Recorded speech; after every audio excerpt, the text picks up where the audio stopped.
Assalamualaikum warahmatullahi wabarakatuh. Nama saya Ramadan Haris Alfian dari Universitas Pamulang, kelas 06 TPLM 001 Program Studi Teknik Informatika. Pada video kali ini saya akan membahas tentang activity diagram. Activity diagram atau dalam bahasa Indonesia bisa diartikan aktivitas diagram penting yang ada di dalam UML atau Unified Modeling Language yang berfungsi untuk menggambarkan aspek dinamis atau fleksibel dari sistem diagram. Aktivitas pada umumnya merupakan diagram alur dari satu aktivitas ke aktivitas lainnya. Aktivitas tersebut dapat digambarkan sebagai opera sistem, alur dari satu aktivitas ke aktivitas lainnya.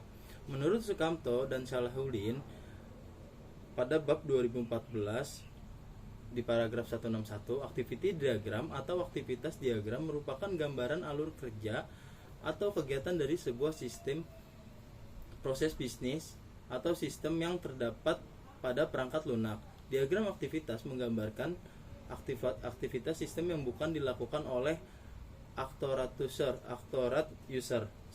Sebelum pembuatan activity diagram, organisasi ataupun perusahaan harus melakukan analisis kebutuhan, desain sistem, penulisan kode program, pengujian program, dan penerapan program dan pemeliharaannya. Adapun faktor pertama yang perlu dilakukan yaitu adalah faktor yang pertama adalah rekrutmen analis.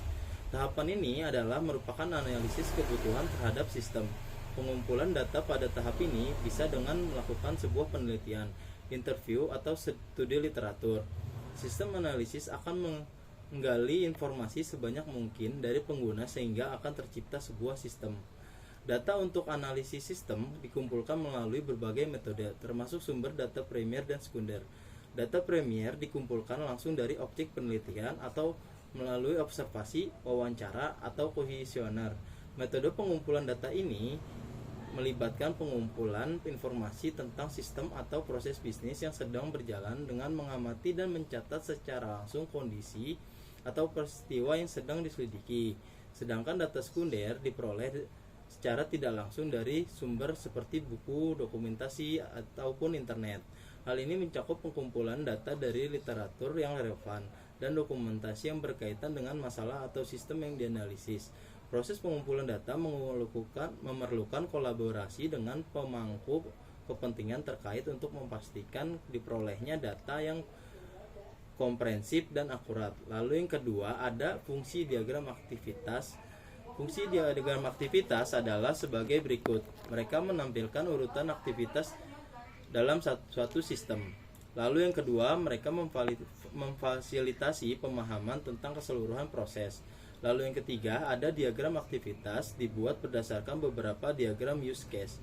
Lalu yang keempat, mereka menggambarkan proses bisnis dan urutan aktivitas dalam suatu proses.